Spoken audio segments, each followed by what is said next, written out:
Welcome back to Dockery's Dream Dolls. The journey as I heal and deal. Joining me today is my husband, David. Um, do you mind if I ask you some questions? Sure. Shoot. Where were you at when you heard their news? You want to call it news? I heard you. Was in bed. Um, I'll skip out for that. Yeah. Um, what prompted you to go into bathroom? I heard you puking and heard you grunting. Yeah. So, I don't remember grunting. yeah. I It was, don't remember seeing um, any noise. yeah. No, there was definitely some noise coming from the bathroom. So that's why I got out of bed and ran into the bathroom to see if you were okay. Can you mimic it? Come on. It was just like like a. I drank 2/5 of vodka with a fifth of tequila, and the next morning I'm puking my brains out. Yeah, yeah.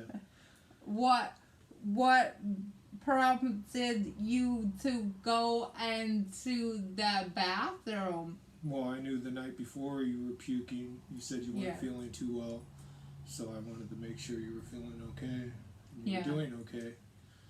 So Um, how did you feel?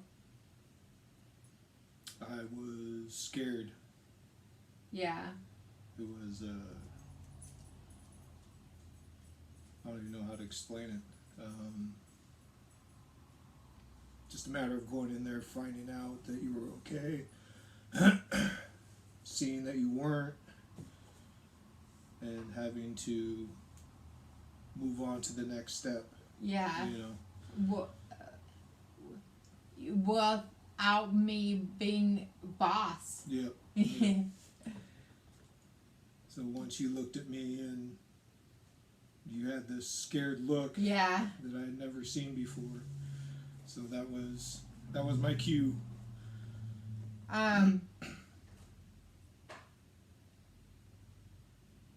You when you came to visit me in hospital, what was it like due to COVID restrictions? No, it was horrible. I had to go through lines of people and answer all the questions, get temperatures, make sure I was cleared to come in. They had to look up to make sure you didn't already have someone in checked in for you. Because it was a one person per day. So it was a lot of time to get in, but after a couple days, it was just running in. They recognized me and they'd check my temperature. I'd go to the desk to log in, and then good to go. Now we're don't even need to go to desk. They know who we are. Yeah, yeah. I can't remember. So what was it like in ICU? Uh, First 2 days. Well, the first day we were there was horrible. How Being was in the ER. it horrible? Well, being in the ER, they, you know, by the time I got there, they had already given you an MRI. So I had the ER doctor in there telling me, you know, that you had had a stroke, a hemorrhagic, and like I knew what that was. Right? um, I know what a stroke is, but they showed me the pictures, and then told me that they were going to. Of my sexy brain. Yep. Yep. Told me that they're going to get you in for surgery as soon as possible. Hours went by, and then they were like, well, we have a room for you in the ICU. They're still waiting to get you into surgery, and he's telling me it's important to get you in as soon as possible. Mm-hmm. And so we get into the ICU, and the nurses are there, no doctors, and I'm asking and asking and asking when they're going to get you in for surgery. That And, must been driving you nuts. It was. Yeah. The only thing they told me for sure is that when 8 o'clock came, I had to get out of the hospital. Oh. And I told them that wasn't going to happen because I was getting no information. Yeah. So Did they let you stay? they weren't kicking me out. They called security. Oh. So I just waited. You know, I told them I wasn't leaving until I was going to find out when you were going in for surgery, because here the ER doctor is telling me it's important to get you in ASAP, and here it's been the whole day. You know. Yeah. So I was getting angry. The doctors had gone home, so there was no one there to tell me anything, and so I told them I wasn't leaving. I didn't know what was going on, if everything was going to be okay. You know, according to the ER doctor, you know, the pressure was building. You know, it could get worse, it could get better. He didn't know. So they finally had I called him the Dr. Stooge, because he's, you know, the step down from the doctor, call me on the phone there and tell me that they had planned on getting you in first thing in the morning, yet still couldn't give me a set time. So I argued with them a little bit, and then decided to come home. It was well after 8. Had to get the kids situated and get ready to Was come back I first thing. knocked out? Yeah, you were knocked out. You would come to for a few seconds, kind of look around for a second, and then be right back out. Sometimes you would open your eyes and you would kind of grunt in pain, you know, and reach up, touch your head, and then be knocked right back out because they had you on some drugs to keep you out. So.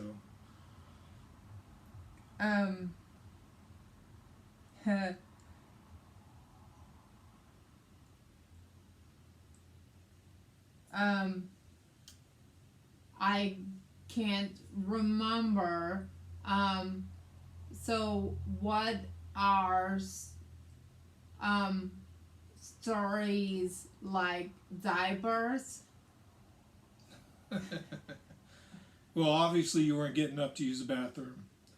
The first couple days, I remember if it was just a couple days or the first few days, you weren't pushing any bowels. So you were still urinating, peeing, like, you know, obviously. So they had the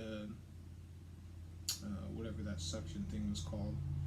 Instead of having a diaper, it was a lot better. The nurses said it was a lot, no mess, easier to clean up if there was a little bit. So plus it gave some noise in the room, you know. So, you know, whatever. But they were talking about diapers, but the nurses that were there didn't like them. So they were like, no, the diapers were, you know. And I didn't like him. Yeah. Yeah. Yeah, and that was after. I thought him. tell me about how I acted with diapers. Oh no, when I showed up, they said they tried and you fought them. So they weren't going to do it. I was unconscious and fighting over diapers. Yeah, because that was a few days after the surgery, so you were somewhat there sometimes. But they said they were going to just try and get you they needed you to push bowels, so they did the whatever medication that was to soften the stool and everything to help you go. And the night shift nurse got the luck of pulling that straw.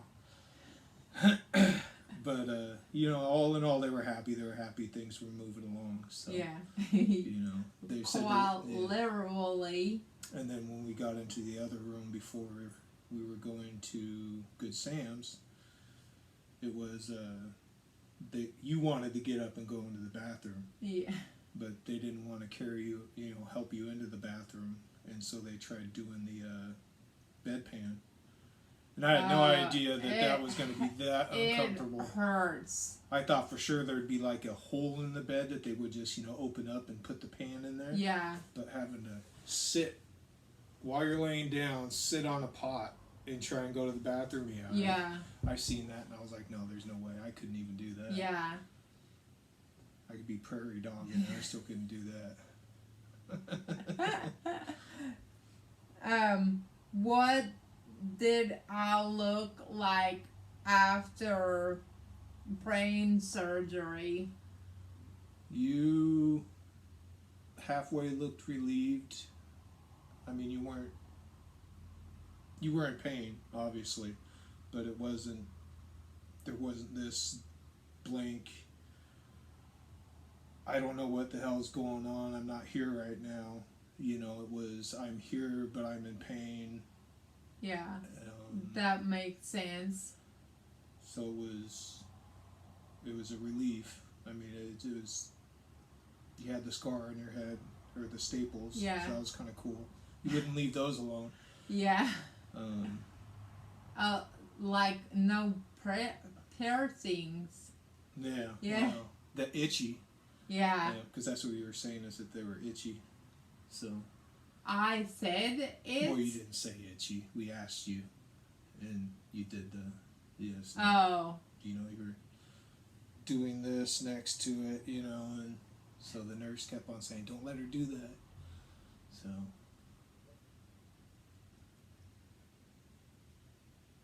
What types of methods did you try communicating with me first?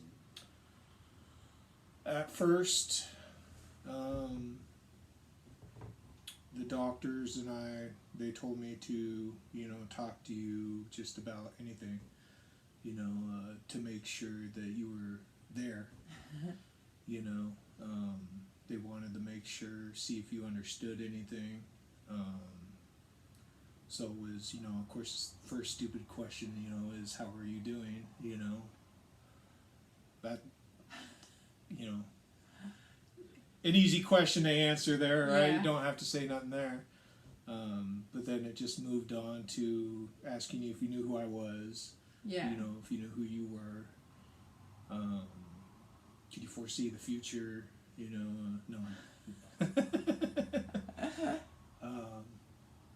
But just basic stuff, do you know who Destiny, Athena, your children, any of them were? So when all that went good, then it went to, can you swallow, and just went down the line of multiple things, what you can move, what you couldn't move, can you feel? Yeah. Yeah, just all that. How did you communicate with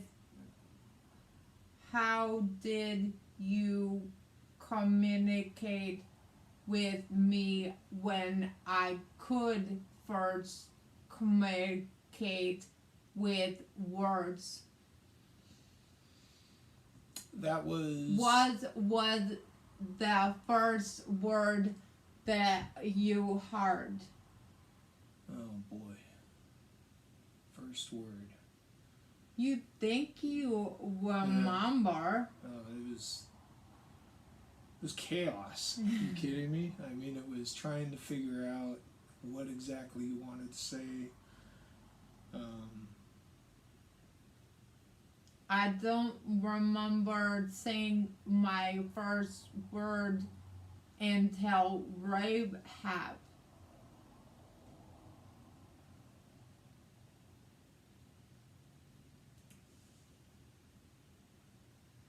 Yeah, I mean, your first full word, you would give out like a try and say words, Yeah. you know.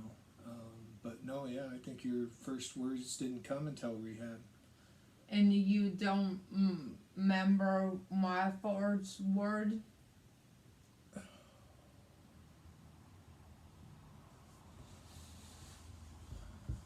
Horrible, but Mm. I mean, there is, it was. I think once you first started talking, you started talking, so it wasn't like just one word. It was, I want to get this out of my mouth because I need to start talking. So there was yes.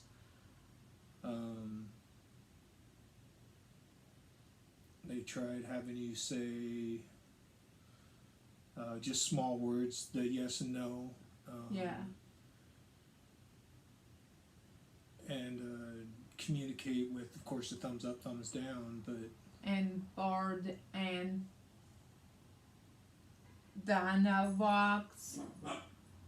yeah, we had the boards Yeah. in the therapy at the beginning. So the pictures.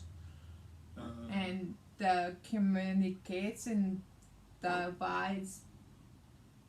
Oh yeah, when Yeah. I loaded because I loaded the program in your iPad. Yeah. Yeah. No, Holly Lou did. Well, I did the first one. That we was don't use. crap. Yeah, that was. But we all had fun. Yeah. Had Tiffany and Kanoe putting words in there. Sayings. I didn't want to have anything to do with it. Yeah. Cause I couldn't understand. Yeah.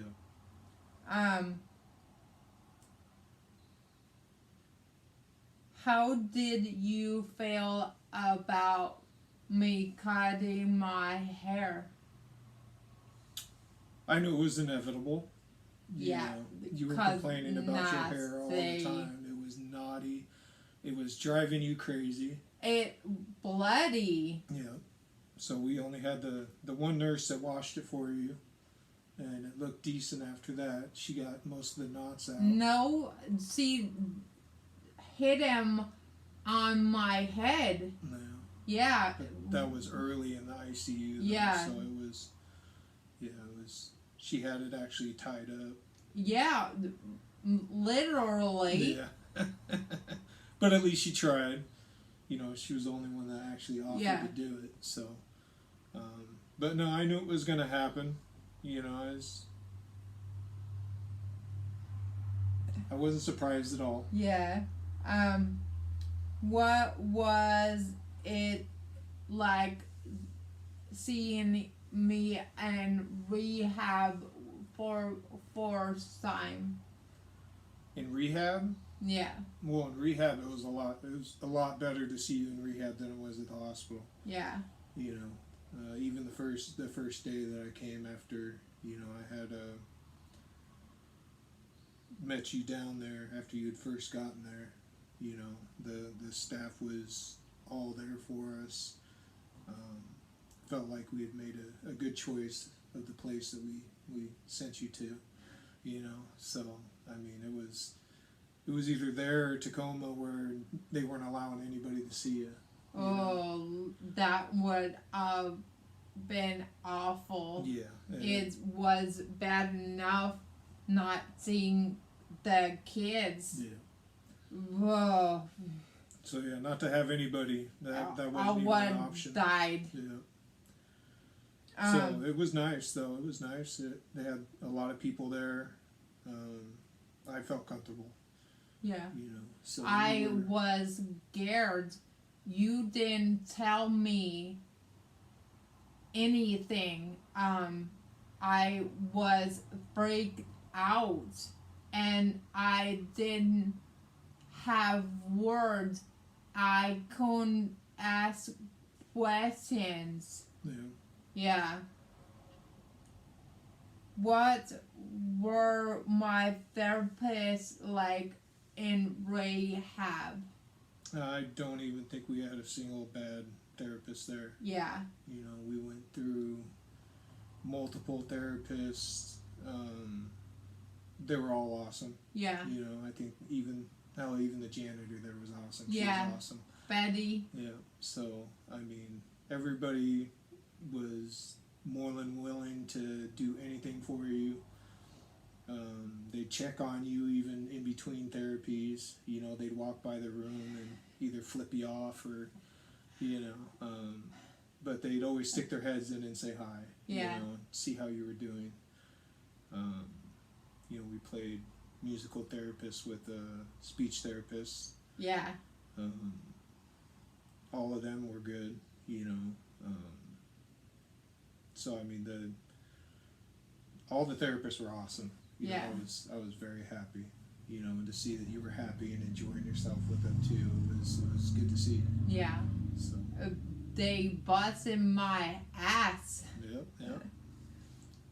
They didn't let me get away with shit, especially Sonia. She busted me on my words. Mm-hmm.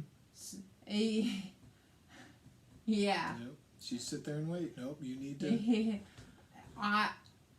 She knew I was working on it day before, so I gotta say it. Mm-hmm.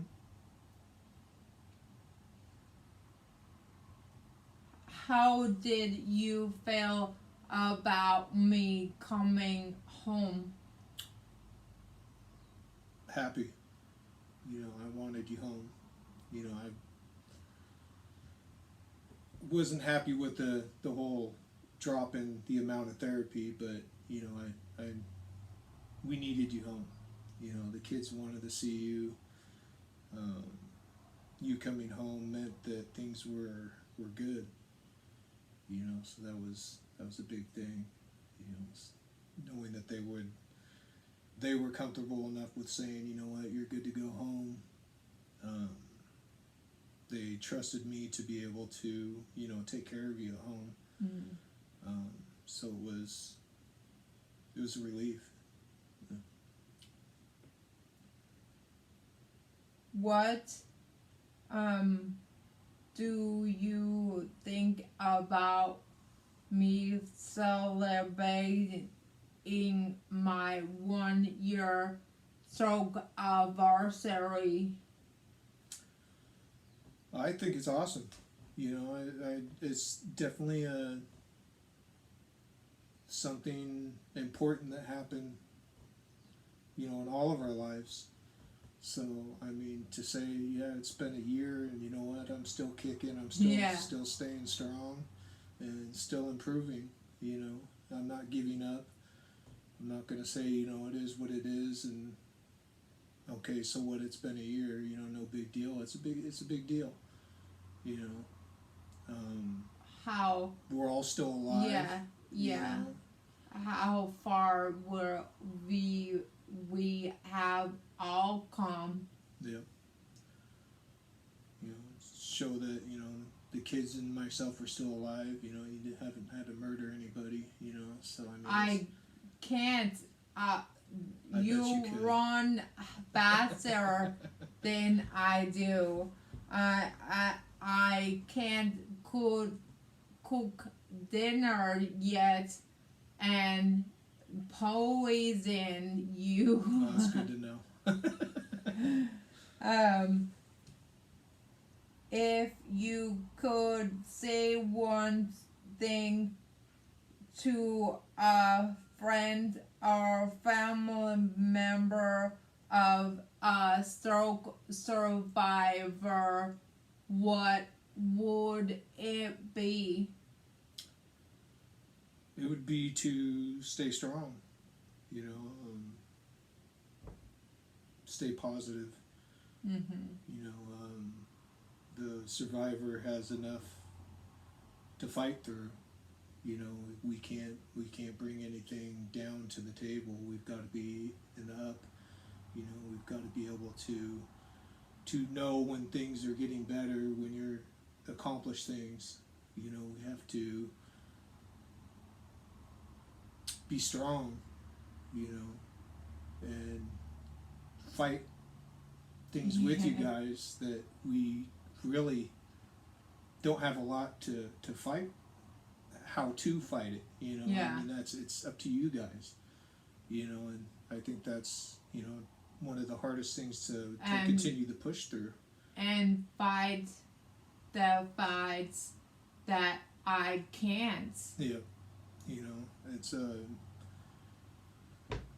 for me it was a lot of responsibility, obviously, you know, that I had to take on, you know. You got big boy pants on now. For the most part. Yeah.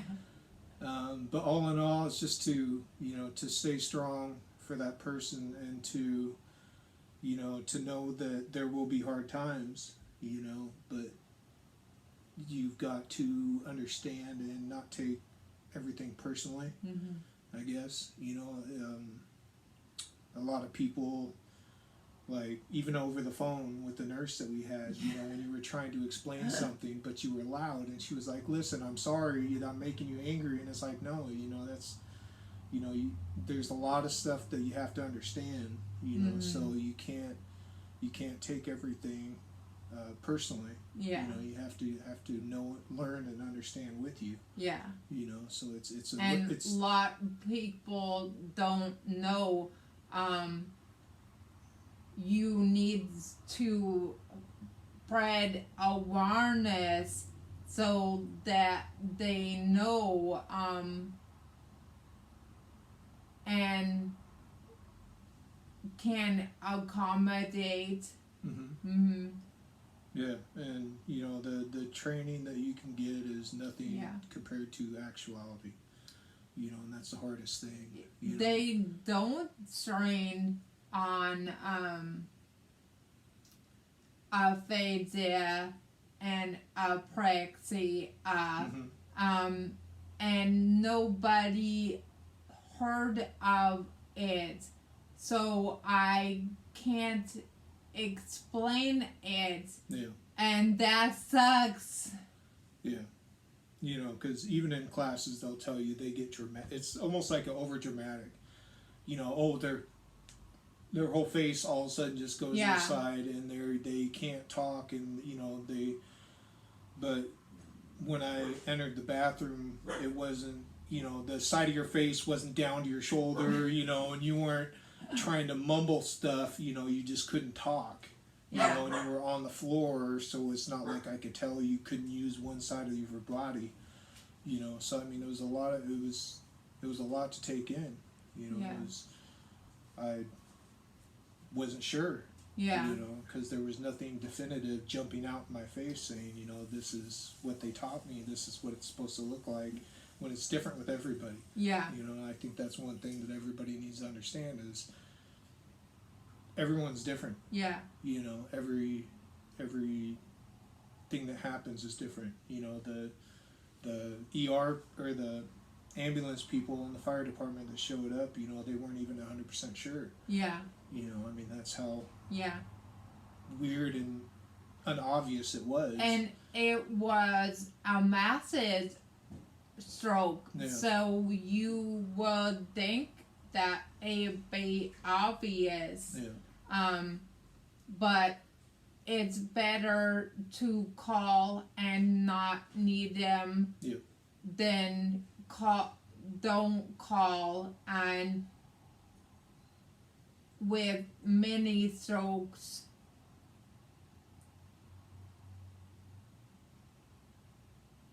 you have to act fast. Yeah, and that is definitely the key. You know, the faster you act, the better. Mm-hmm. Thank you for joining us. Be sure to like and subscribe for notifications for new videos. Bye for now. See ya.